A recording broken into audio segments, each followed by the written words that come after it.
My name is Kate Kripke, and I am a maternal mental health specialist and parenting coach. And I am so excited to share a soulful conversation today. I'm good to see you again. Had to walk out to let you back in. Stuck in a storm of a relationship. Lost my fire. Oh, and I forgot about me for way too long. But it's rolled on. Now there ain't no shade around here.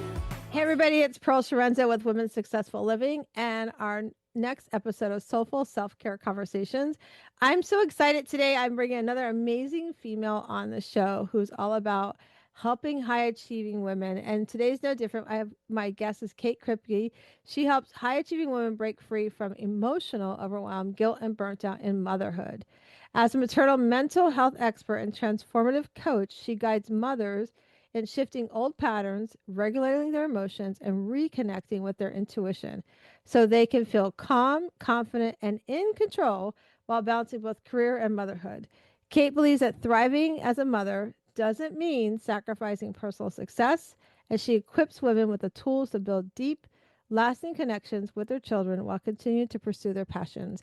And this is so dear and near to my heart, Kate, because this is why I started my business over 10 years ago. I was a mom and, I had two kids at home and thought I had to wear all those titles and be all the things and forget about who Pro was. So I'm so excited that we're talking on this subject today and that we're going to empower some women. So if they're listening to us, sit back, grab a cup of tea, because I'm not a coffee girl, but you can have your coffee too. And get a pen and paper and take some notes. If you're driving, honk to your neighbor next to you at the red light, tell them to put on our show and like and subscribe below, and then come back and watch us or listen to us and read all the show notes that will be available to you. So welcome to the show, Kate. I am really happy to be with you here today, Pearl. Yay. Thank you. You're welcome. All right. So everybody who's new to the show, I do not have questions. Many guests don't come on because I will not provide them questions. I want authentic conversations wherever they go.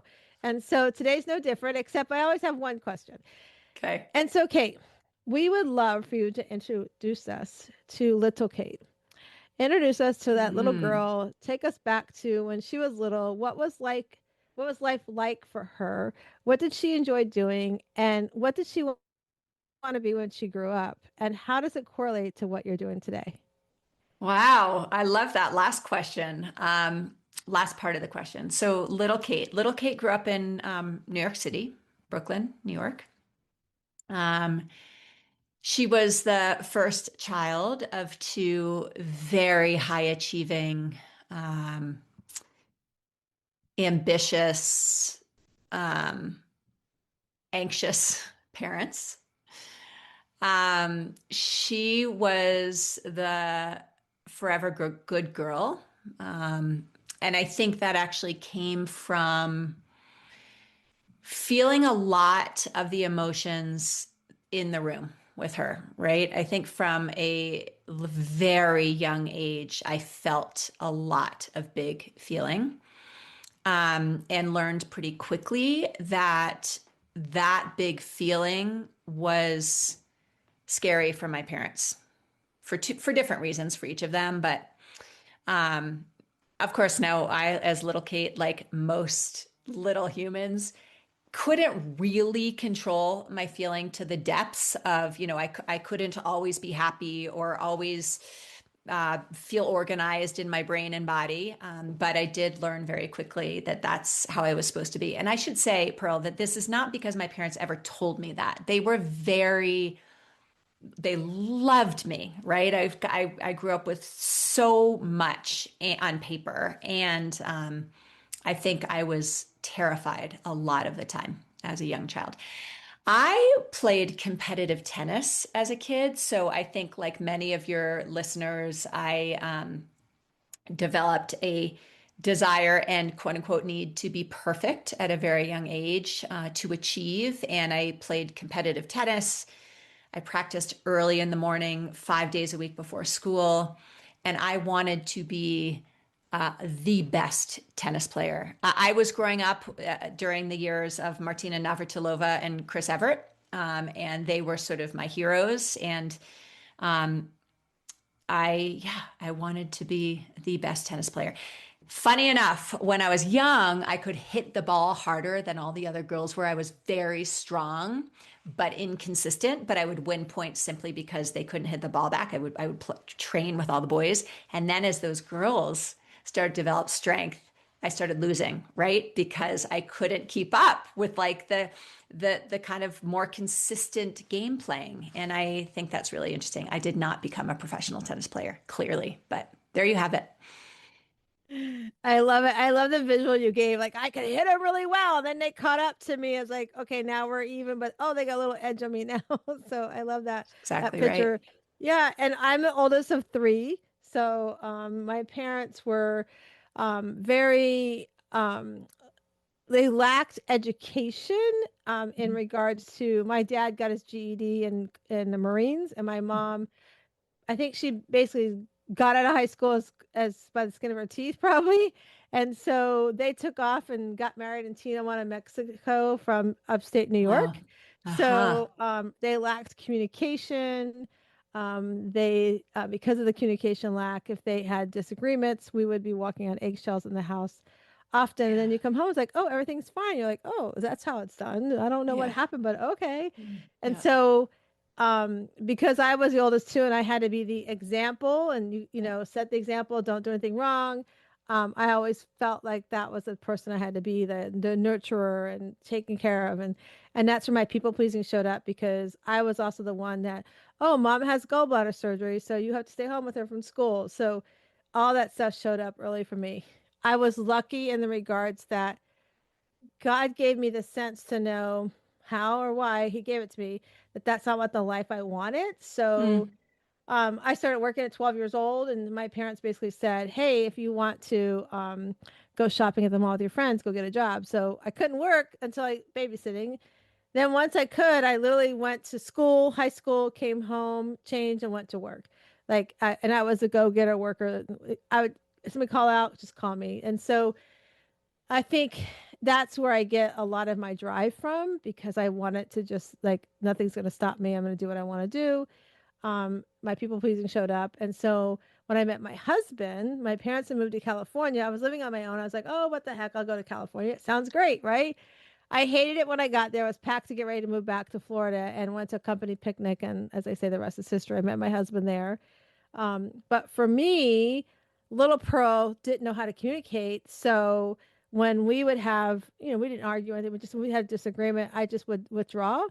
And Chuck would be like, well, what's wrong with you? Like, what's going on? Tell me. And I'm like, don't talk to me. You know, I put that guard up. So finally, he's so smart.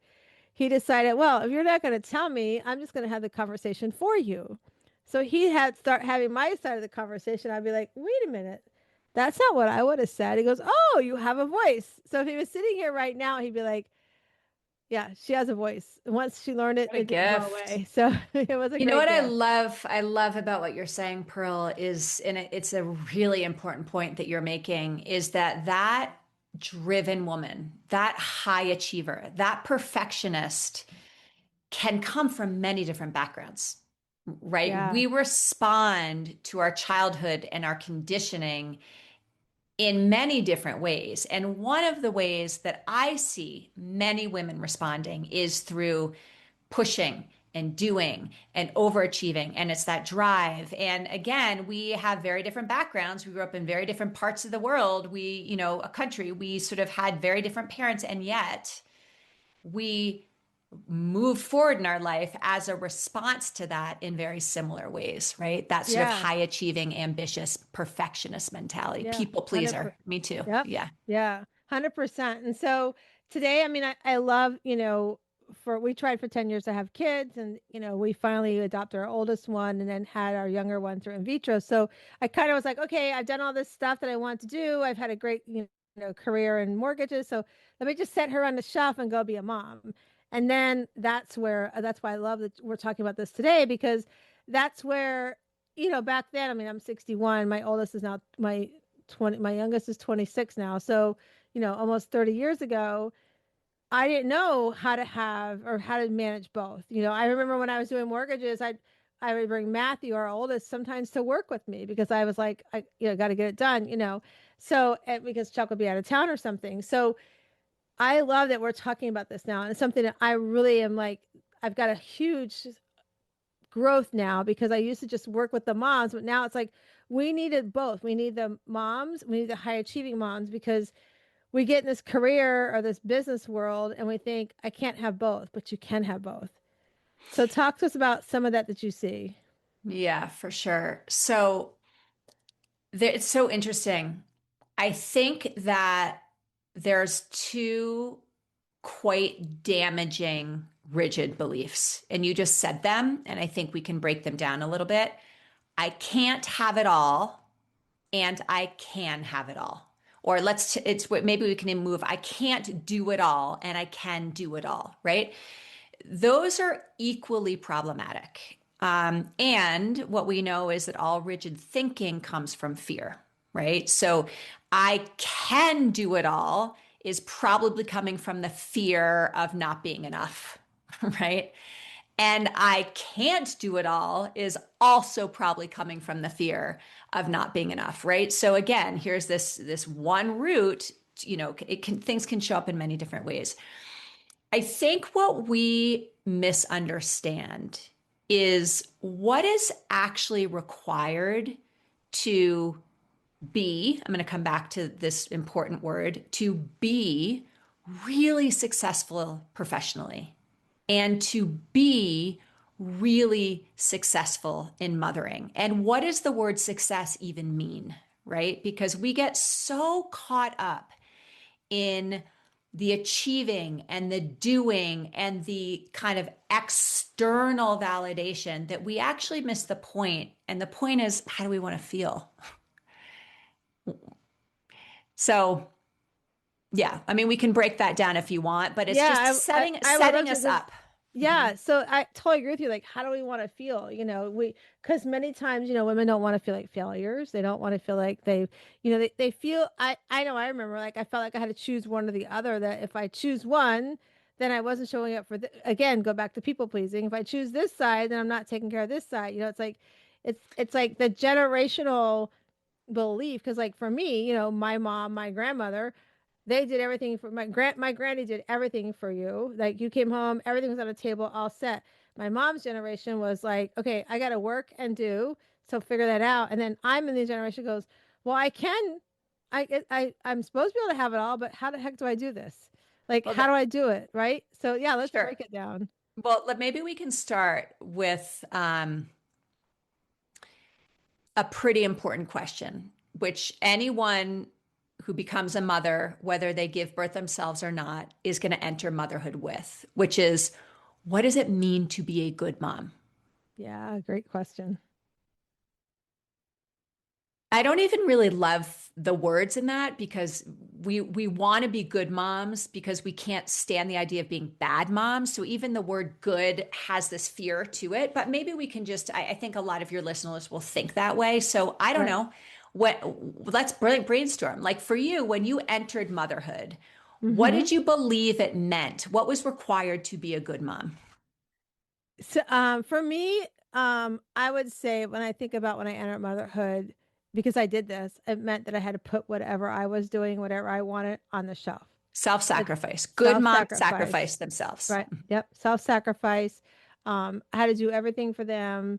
I shouldn't expect them Good to do anything for self.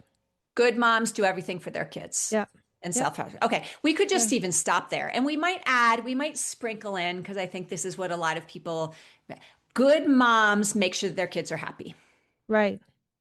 Yep. Good moms prevent their kids from feeling any pain.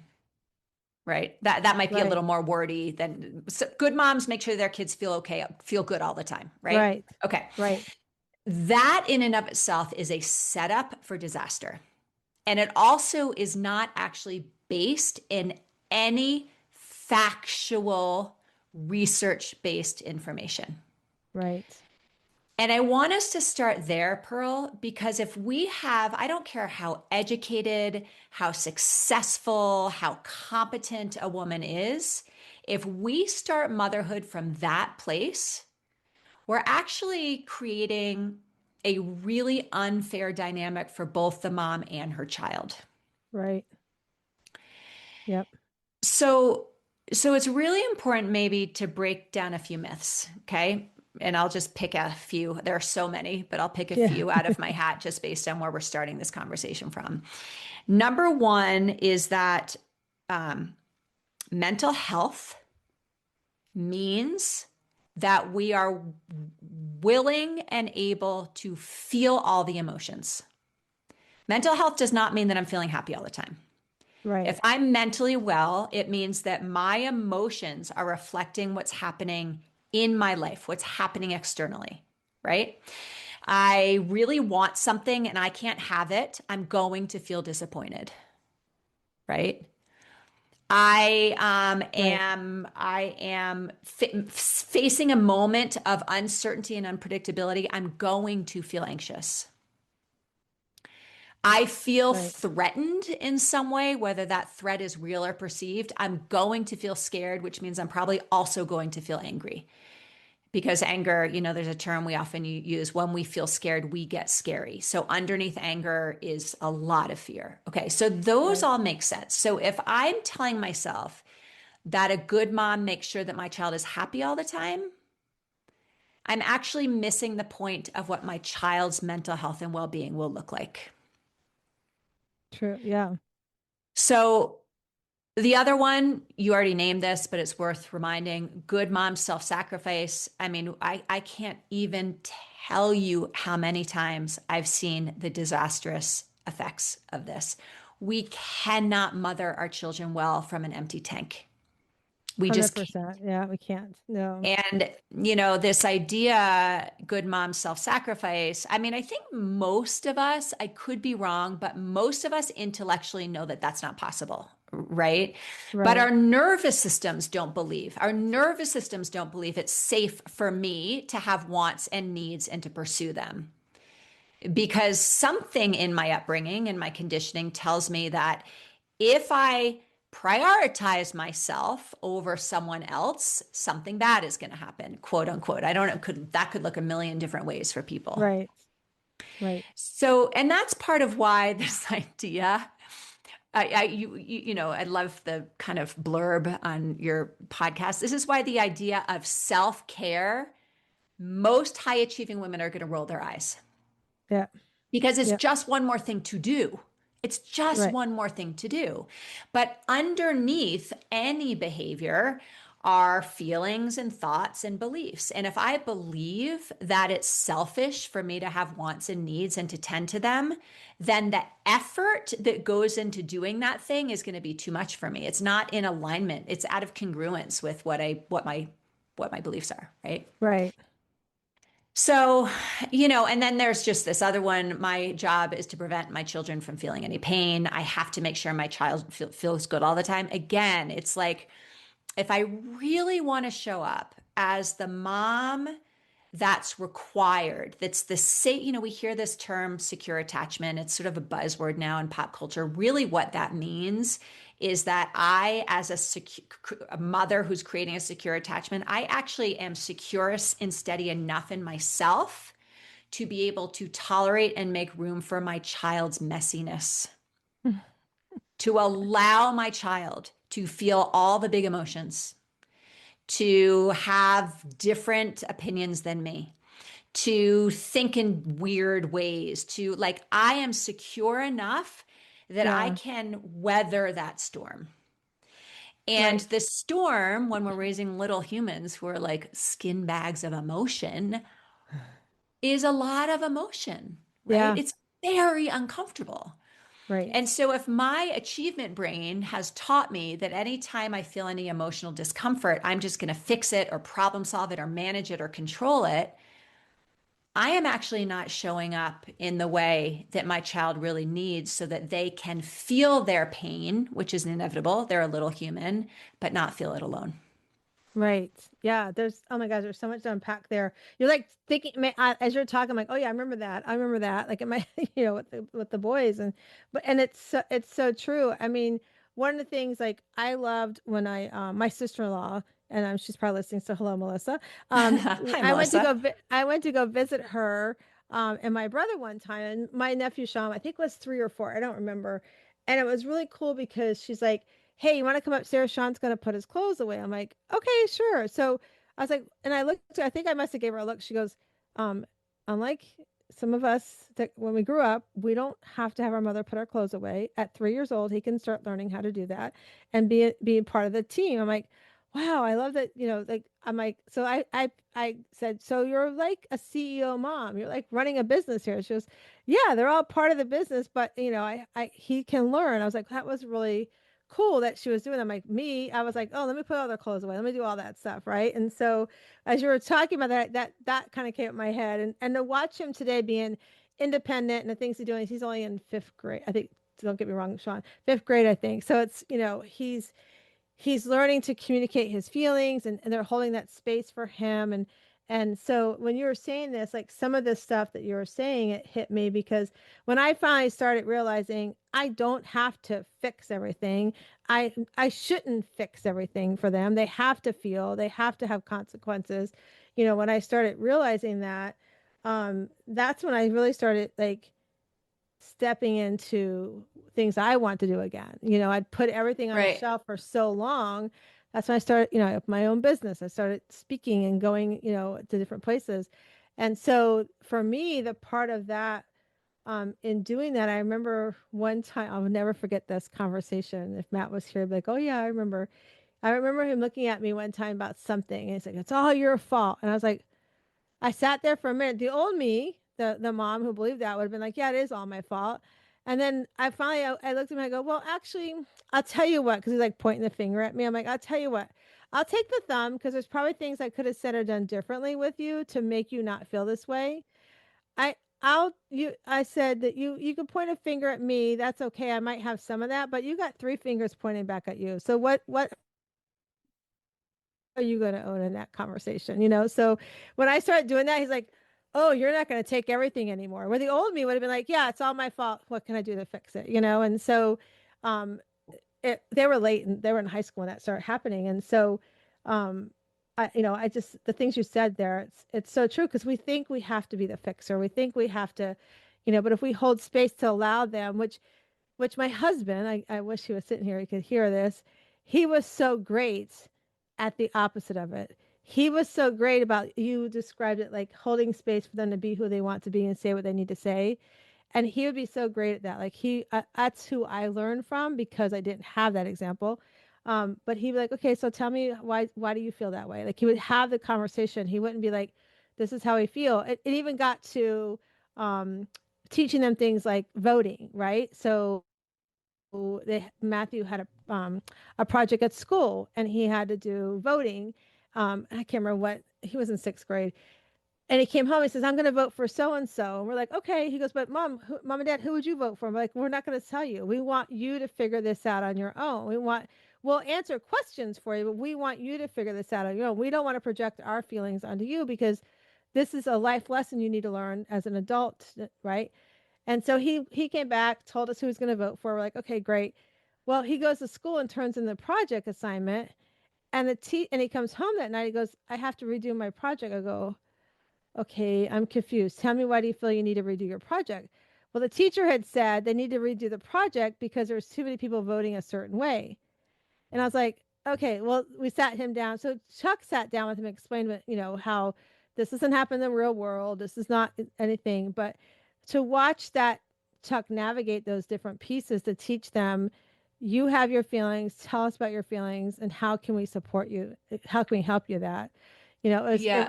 It was really cool to watch Chuck do that, which I learned from him on many of those avenues. A But couple things I just want to mhm, comment on because they're super important before we move on. What your yeah, sister-in-law's Melissa? What was her name? Melissa, Melissa. Melissa. So what Melissa needed to be willing to have happen when she did that, my 3-year-old can clean up, is she needed to allow her 3-year-old to feel discomfort. Hmm. When we do things for our children, it's because we can't tolerate the fact that they might feel discomfort. Right. Now, if I don't know how to sit with my own discomfort and trust that I'm okay at the same time, I will not be able to do that for my child.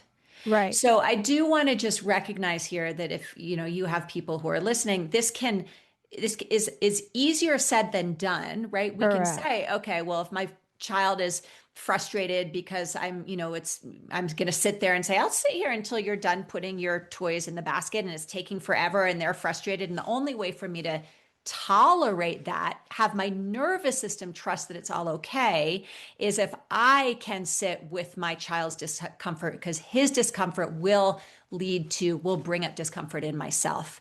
Right. And a lot of people don't actually recognize that.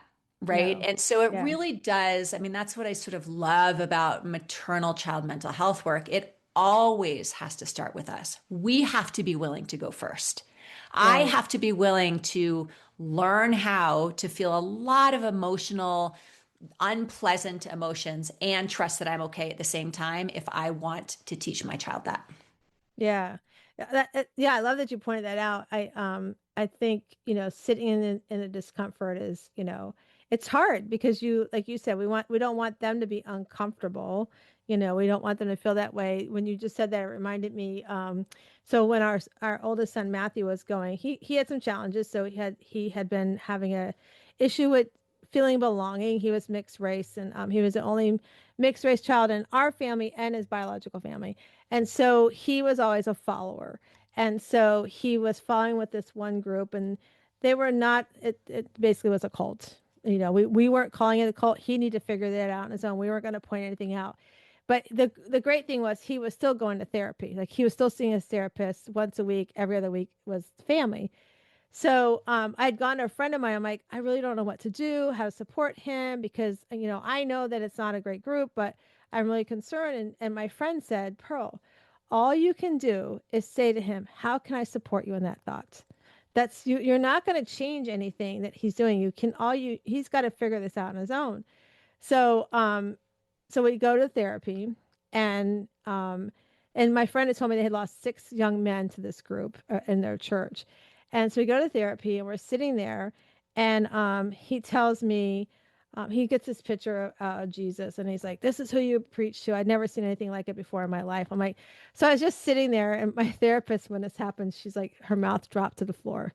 I'm just sitting there and I'm like, okay, I hear what you're saying. It's just as calm as I'm saying this to you. I hear what you're saying. Okay, well, I don't believe that that's who I'm preaching to, but that's your thoughts. So, okay. And then he goes to tell me that he's worried because he was worried that he was going to be the one that was going to do, I won't get into details, but be the one that Yeah. basically was going to do harm to me Yeah. and my husband. And I just sat across Kate and I just reached over and I reached across the table and I said, Matt, how can I support you in that?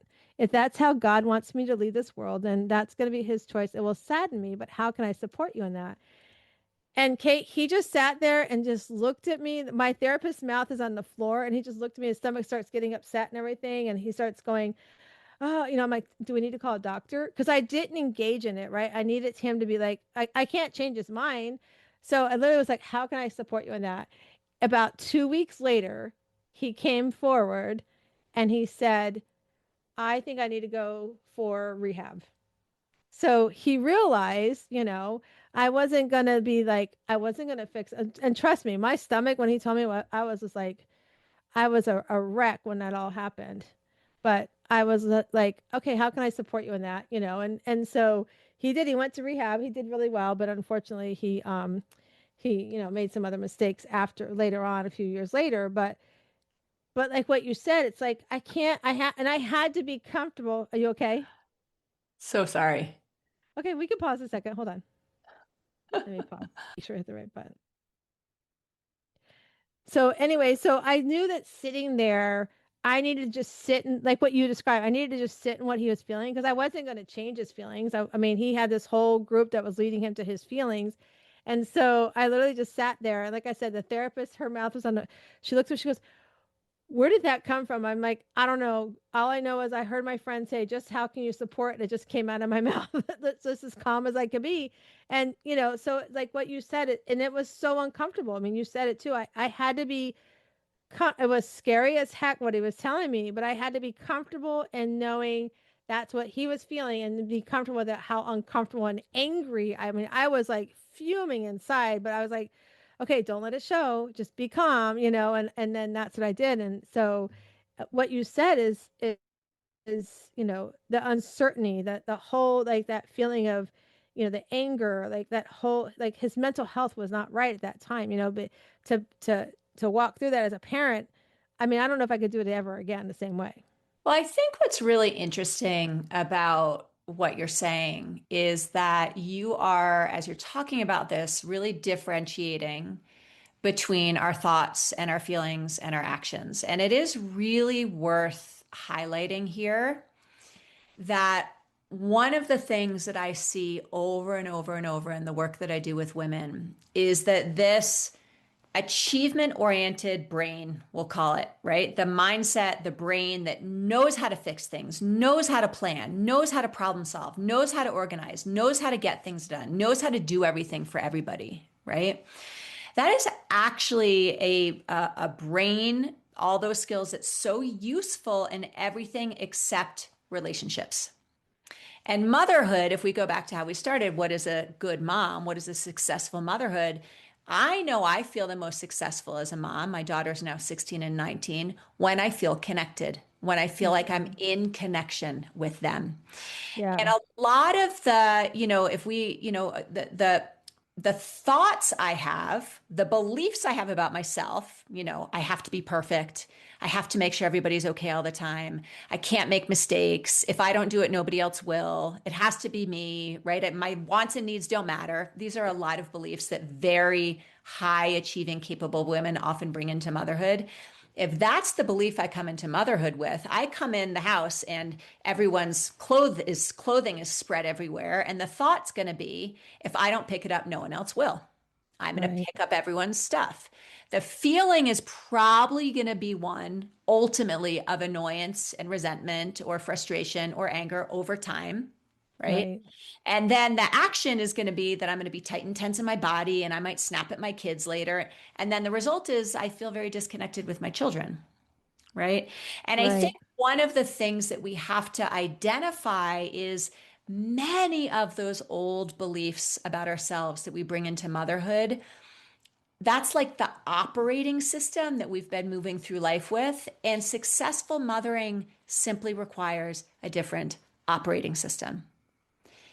It requires an operating system, meaning a nervous system essentially, that trusts that it's okay to feel discomfort, that trusts that it's safe to slow down, that Hmm. trusts that it's safe to feel, that trusts that being in the moment and being present with that moment, even if it's filled with uncertainty, is not a problem. That's a very different operating system than we bring into our careers with a lot of the time. Right. Yeah.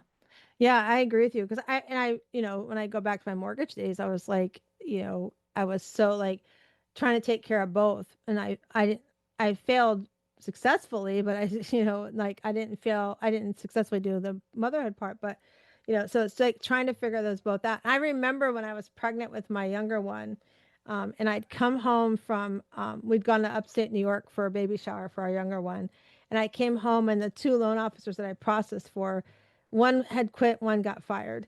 And so my boss was like, okay, that's it. You're going to go. Him and my husband kept trying to get me to become a loan officer. And I was like, no, no, no, no, no.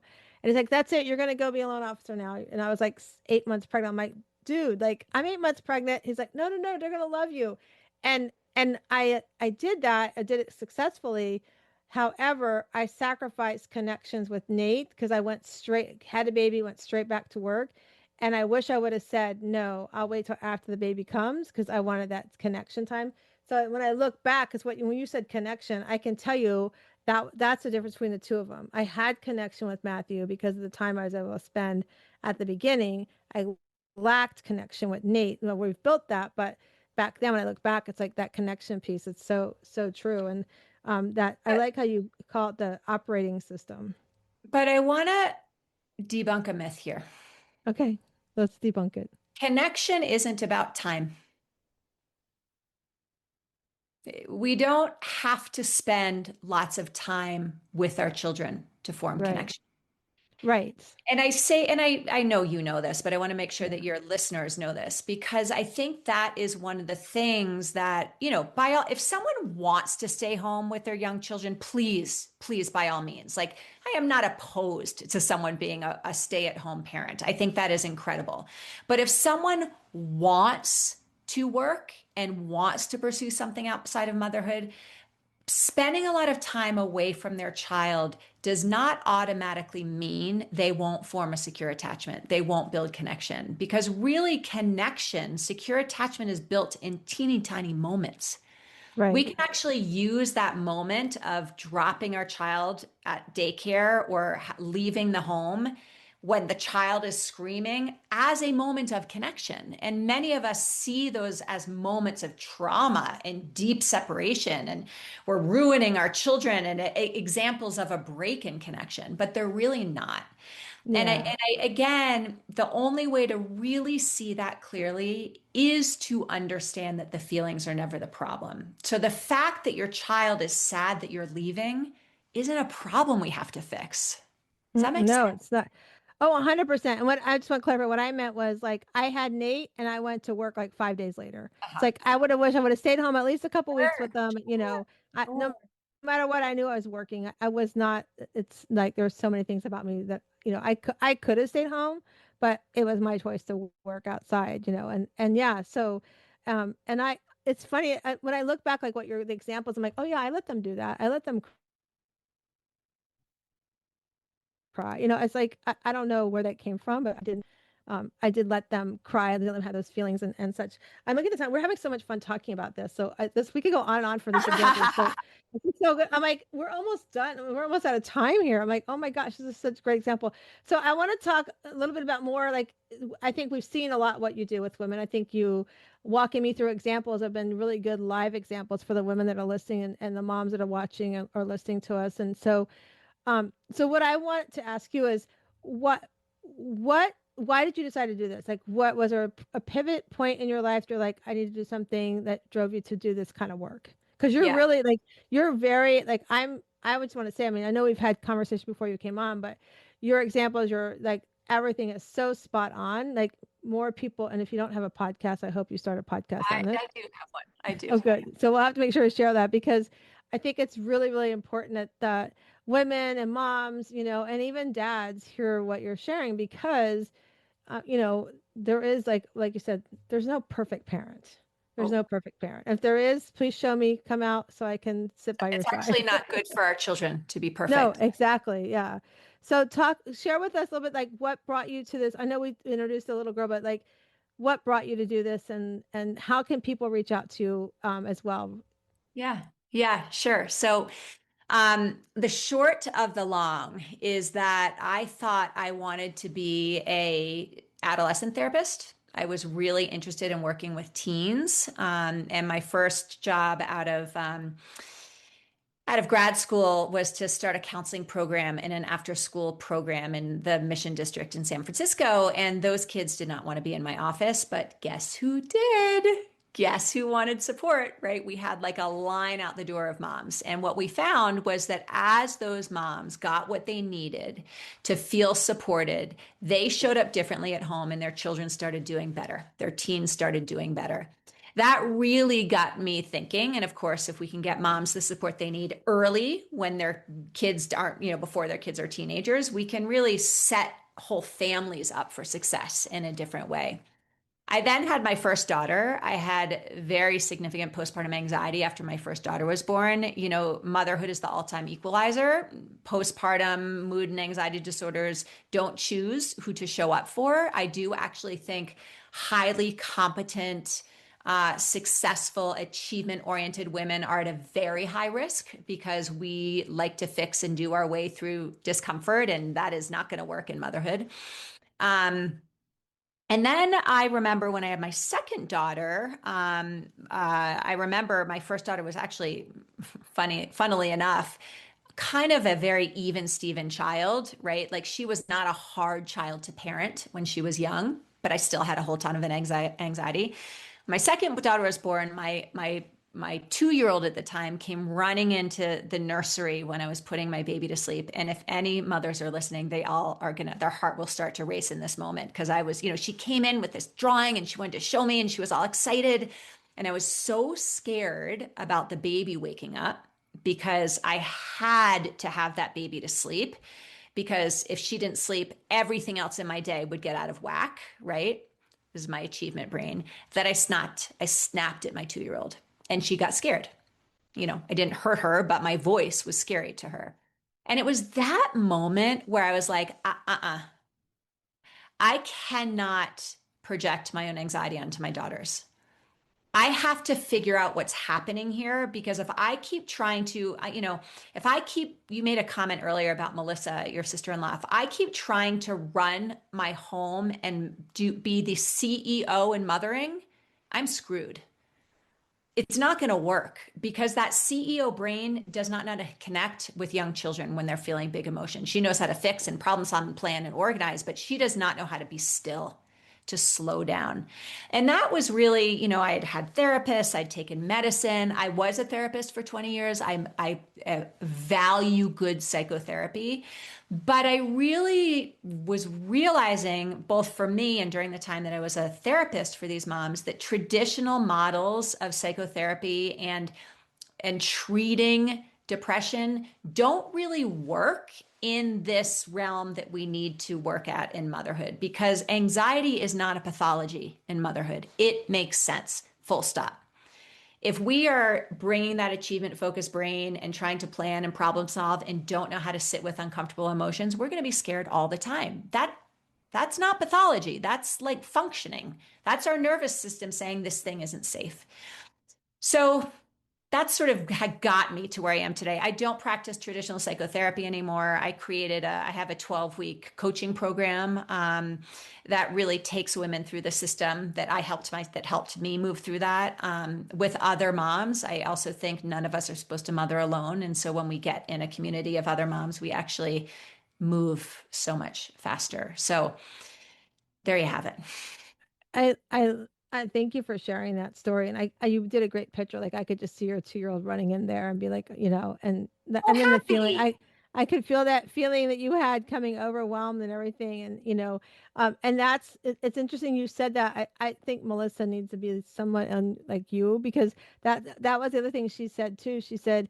I need to know when, like you're talking about having a quiet time and like she was really good with that from the start. And I think because she saw, and I love my brother, but she saw some of the behaviors my brother was taking from our parents into, so she knew she, in some ways had to be that space for herself, Beautiful. and then also for my nephew as as my brother went through it. So I love that you're right. We have to create that space. That's why, for me, when I finally figured the shit out, I came home one day and I'm like, all right, that's it. I'm done doing for all of you guys. I have to start doing for things for me. So from now on, like my family all looked at me like, who is that? And I'm like, okay, listen. And like I said, they were in high school and I finally got to this world. And I was like, okay, so when I come home or come downstairs or wherever I come from for my day, I'm going to say hi to you probably, but I'm going to go in my room. I'm either going to take a nap, read a book, whatever I'm doing somewhere in this house for 20 minutes or something on my own. So unless the house is on fire, please don't come get me. If you need to go to the hospital, Dad will take you and he'll call me. And they all looked at me like I had three heads. They're like, who is this? I'm like, this is, and the blessing to that, Kate, is that, the story, we lost our son, Matthew, and it'll be 4 years ago this July. And the blessing to that is 2 days before he passed, he literally said, he's in the garage with my husband. They have a business together. He's like, Mom, will you throw me a bottle of water? And when I chucked that bottle of water to him, he said, not only have you figured out your shit, but you can throw something for a change. So that was like, it was almost like God saying, you got it together, keep it up because we're going to watch you from together, not Yeah. knowing 2 days later we're going to lose him. But that was like, I was like so glad that him and my son Nate both saw that. It was really important for me that they both know, hey, that women are not, we're not the fixer. We don't have to do everything. You guys can do this together and you can do it sloppy. It's okay. So yeah, it was a great thing. I'm so glad you shared your story and why you started. Tell everybody how they can reach you, Kate. And we'll put it in the show notes too. No, that's great. My website's just my name, katekripke.com. I'm on Instagram at Kate Kripke. I love having conversations with people on the back end. So if any of your listeners come over, please come introduce yourself to me. And I do have a podcast, Motherhood Uncut. We will be launching season 8 sometime in the spring. There's so much to organize when you have a podcast, as you know. So we will get that next episode or next season up as soon as possible. Yeah. I love it. So I just want to thank you again for coming and joining and having this. There was a great vulnerable conversation, and I was so glad that that you poked and prodded at me a little bit. It was fun to do it, get some examples because it's really what, it's what people are probably going on the other side of the line listening. So if you are listening and or watching, make sure you like and subscribe below. If you want to connect, everything will be in the show notes. And if you feel like you need some, a clarity call, just go to wsliving.com and I'll give you a free say yes to your life call and connect you with Kate as well if you want some additional Say connection. yes to your life call. What an amazing opportunity Yeah. that is. That is awesome. Everyone go say yes to your life, girl. That sounds like Thank you, the beautiful. best next step. Thank you for having me. I really Thank you so much. appreciate. Oh, you're welcome. Okay, you can't go yet because we got our cards. So I'm Oh going to yes. shuffle the Okay. cards Right, because it's right. been funny, you guys. I keep pulling the same card for the people before we come on. So, all right. So I just shuffled them. You tell me when to stop and we'll get your card. Stop. Stop. All right. So your card says, oh, this is fun. What do I love? Okay, it brings it this so the word that popped into mind was people. And I want to tell you what happened this weekend very quickly. I was traveling for work and I was on a flight from Houston back to Denver. And when you've got a roller bag and like all the things are shut and you're like, where am I going to put my bag? And so I put my bag in the very front of the plane and I was sort of more towards the back. So it was a ways away from me. The plane lands and I get up and I see way down the aisle this man wave at me and he's like, I've got your bag. And he took the bag down and wheeled it out of the plane and he was waiting for me with my bag. And that teeny tiny gesture of generosity and kindness reminded me of why I love people.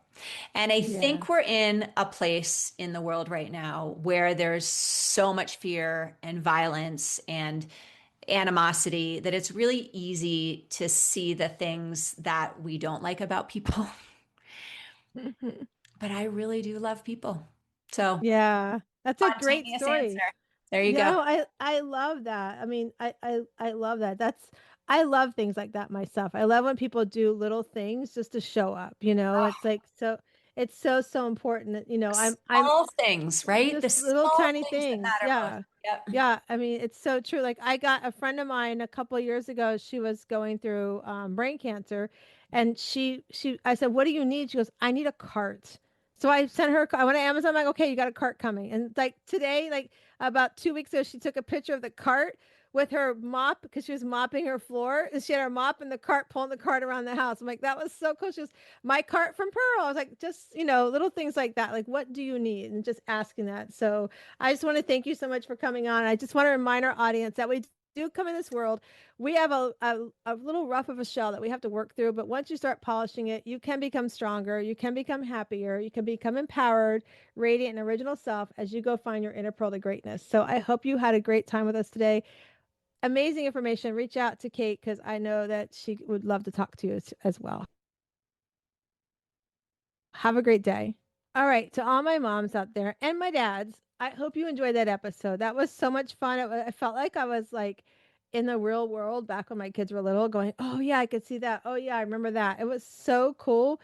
I wrote down operating system. Change your operating system. If you're not happy with how you're parenting or you're not sure or you want some help, it's time to change your operating system. So create a new system where you can trust that's okay to feel discomfort. I love that. That's what Kate shared. It's about your feelings. So there's so many things that we got unpacked there today, but the most important I want you to know is you are doing the best that you can do.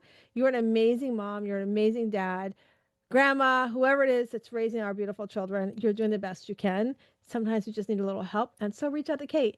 And if you do need some help and you're not sure where you can find that balance or the harmony between both career and personal life, I'd love to help you with a Say Yes to Your Life call. Just go to wsliving.com, book a call, and let's help you say yes to your life. Have a great day.